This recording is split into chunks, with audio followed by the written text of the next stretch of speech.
I'm Kristen Forster, and this is Crumbs Under the Table.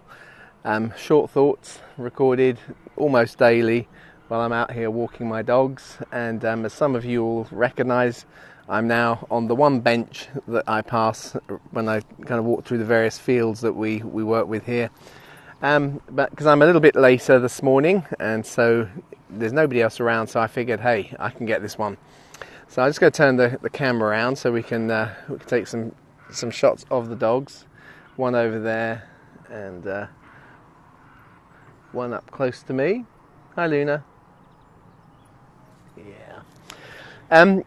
So lots of things. I'm a bit later this morning because I had a really busy week last week. I had a couple of 5 o'clock sort of starts for various early morning things, and then as some of you will be aware, of course, Saturday I was doing some teaching through and looking at the tabernacle from a new angle and kind of describing it, showing it, illustrating how the text actually, once you go to the Hebrew underneath the English, doesn't look anything like the modern models. I'm just looking at what my spaniel is up to. So I think I've said this before on umpteen occasions on these videos. He'll be in the shower when we get home. He's just enjoying that far too much. Anyway, that's probably putting people off their breakfast right now, whereas Luna is being really nicely behaved.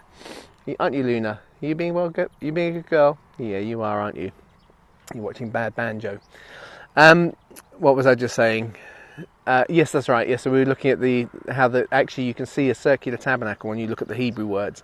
And so as part of that, I'd done a translation, and I explaining how I've translated each word, different things that had appeared in the text, which in English kind of imply something square, like the use of the word corners for a Hebrew word that really means curved segments, and things like that. It's interesting that two curved segments apparently make a ring, but for some reason our English translations often ignore that kind of that slight kind of anomaly in the way that they work. That isn't this morning's talk, by the way. It's not what I wanted to mention this morning. What I did want to say is the last week we did actually record going through my translation and working with building straws, and we actually with a complete we built the model, which is what we did on Saturday. We did a kind of practice run through of it. So it's not the kind of slickest and smoothest of teaching, but if you want to go to my YouTube channel, you can actually see how line by line different parts are described, and we lay them all out, represented by the various straws and bits of paper that we kind of cut out to represent things, and how they all build up into a circular tabernacle. So that's the advert done. What's this morning about? This morning I was thinking about the verse. I'm just trying to think. I think it's Proverbs 10, verse 2. Which I think is where we get the kind of the English proverb, pride comes before a fall, because I think on the whole the translations say something along the lines of when pride comes, shame follows, or it brings shame. And without wanting to be overly political or whatever, of course I was up in London on Friday and also on Saturday, and pride is everywhere. But the word itself is interesting, because I'm not going to make kind of big kind of statements about these things. It's much more of a subtle thing I wanted to say, because the next bit then comes and says, but humility brings wisdom. And what I wanted to kind of really drive at was this idea that there's something kind of qualitative to kind of real wisdom that actually has humility in it. It doesn't say that to live humbly is a wise choice. It actually says humility brings wisdom. So there's something in the attitude of humility that actually helps breed and nurture real wisdom in things. and to take the kind of juxtaposition of the two, there's something in pride that actually kind of works against real wisdom, if I can put it that way. I saw last week, because as some of you will know, I kind of tend to flick around and pick up developments in psychology. And now I've just totally forgotten what the paper was that I was reading the report of. Hang on, I've just got to remind myself. I knew I was going to mention it. That's right. It was a really interesting kind of little thing, and it's just where they'd interviewed people before, and they'd kind of asked them certain questions which they used that kind of shows how how flexible they are in the way they see the world. So which and then they did a visual thing where they had kind of a blue, green filter on one eye, red on another, and they're showing them pictures, and there are things hidden in them.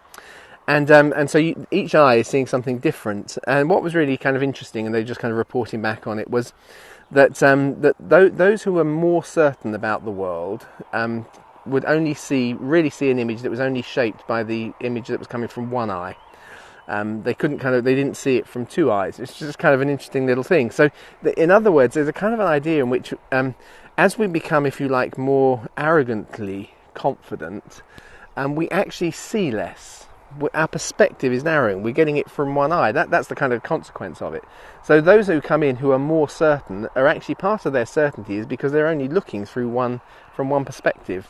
They can't see with both, which I thought was fascinating. And it really kind of it lands on this verse. You see, pride very often is about becoming assertively kind of confident in something to actually hide our insecurities and ignore those things. Whereas if you like humility, it doesn't mean to say, I don't know what I think. My mind is so open that everything falls out, all those kind of things. It's not that at all. It is a bit like the difference between certainty and faith.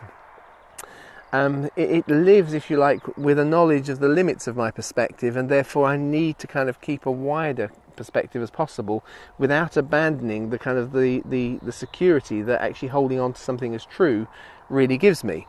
But I don't want to hold that in such a way that I become blind to actually discovering its nuance. And that's perhaps what I was really driving at this morning. Is why I think that wisdom comes out of it. I've just noticed how my collar is all nicely flicked up. Kind of looking like Elvis. Yeah, I wish. Anyway, right, so we'll forget that. That's what Jesus would say to me if I said that. Well, I've just totally lost my train of thought. Oh yeah, that's right. That actually there's something about holding kind of, if you like, with confidence but not certainty what we believe, because actually it is in that way that we are open to, if you like, to the criticisms of what the straw man of what we believe, and which means that we become more nuanced in it, and we see it with greater levels of subtlety, and those greater levels of subtlety actually allow us to connect with others a little bit more easily, because now instead of a hard ridge there's a slightly more flexible kind of surface at this point, which is not the same as kind of this total abandonment from one position to another, all of this goes, all of that goes. It's really about shaping and giving life and depth and clarity to truth that actually is very often complex. It's why people kind of struggle. It's why a lot of people say, the Bible's full of contradictory statements, and others will turn around and say, no, it isn't. And both of those are positions of certainty. But the truth is, the Bible is full of very complex truths that are very often in conflict. And being in conflict doesn't mean they're not both true. Things fall downwards. That's true 99% of the time. But every now and again, maybe more or less than that, you see a bird flying upwards and you see a plane. And you say, well, okay, so there's another principle in here. So birds can fly. That doesn't mean to say that birds don't naturally fall downwards, but they can still fly.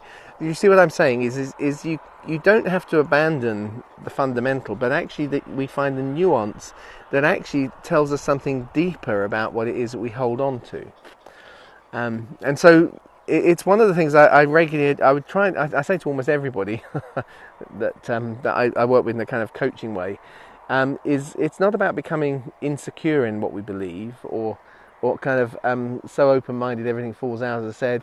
It's much more, I'm going to turn the things around so you can, it is much more that somehow we find a level of humility within the way we hold things that we're confident of. We're confident of them, but we hold them with humility, and in doing so we actually become kind of wiser with them. We discover the nuances and we see different perspectives, and we haven't closed off so we only see through one eye, as that little piece of research kind of showed us. So we are open to the insights from another perspective. And I think a huge amount of the kind of conflict between the best thinkers in secularism and average kind of average Christian church positions is often because we don't see that they might have a perspective in something that ought to shape or nuance, and they see in us a caricature because we've presented something with such kind of arrogant, pride-filled kind of confidence, and we've not taken on board the truth that actually we're presenting with pride, and we're just as susceptible to the shame that comes after it, the humiliation that comes after it, the fact that it falls down and fails. And we all look back, although it's not totally true, but the trouble is that the story sticks. We look back at kind of Galileo's, saying that the Earth is not at the centre of the solar system, and being rejected by the church, and it becomes a kind of paradigm for people with faith, not seeing the nuances of anybody who's outside of their own their own worldview, their own echo chamber. The reason I refer to that is because unfortunately the story is actually a bit of a fake one, because actually the model was rejected initially because the maths didn't work, and that was because in fact it wasn't Galileo, was it? Oh well, sorry, I'm just in one of those moods. I can't. It was because the model was using kind of a totally circular motion. So it's not quite as simplistic as just saying, oh well, people held on to an old worldview and wouldn't allow themselves to be changed or shaped. And I do recognise, as I say that, there'll be some who watch who's thinking that I'm kind of open to kind of revising a historic faith. And I'm not really, but there is also a process by which we accept and understand that our ability to capture and consider human knowledge has grown hugely, whatever that knowledge is. And so actually the way in which we understand our faith should be more nuanced today than it would have been back in the first century. Now the difference in the first century is they had the benefit of closeness to events, so there's certain things they understood with greater clarity, but actually as time has gone on, the way in which we understand the way the world works, and we take the verses and say, we apply them there, now we get greater insights. And it's not just that, but equally we've been able to kind of certainly within maybe the early church was a bad example because they were so close to real events. But if you look at, say, the medieval church or even the Reformation church, the church during the Reformation didn't have access to the knowledge we have of the language being used in the original documents of the Bible and all of those sorts of things, and didn't have the kind of computer mapping that allows the human brain to quickly see connections. And even I do that. I say even I do that. You don't have to have a supercomputer to do that now. You can do it on your phone. You can cross-reference words. You can see articles that show you how a word was used in the wider Canaanite kind of context and so on. And so we get a subtler, more nuanced understanding of some of those old biblical truths. So we've not changed them, but we become more nuanced as we approach them with a humility that says, there is more in this book. I'd like to hold it up right now, thump my Bible. There is more in this book than I'm ever going to discover in a lifetime. And so I want to be confident in it, which is not the same as being 100% certain in it. Just as faith is not the same as certainty, there is always that question of, I know that there is a mystery here that I'm having to lean into. It's part of the dynamic of faith. And humility has that same quality to it, which is why I think it leads to wisdom. So there you go. That's my thoughts. Those are my thoughts for this morning. My dogs have become very good and compliant when I sit down. I don't know. They've obviously got bored with exploring the smells around here. So I'll just turn this around, and we can say goodbye, Luna. Goodbye, Luna. And Banjo. Goodbye, Banjo. You can say goodbye. Look at people. Banjo, look at me. Okay, all right. So probably see you tomorrow then. Bye-bye.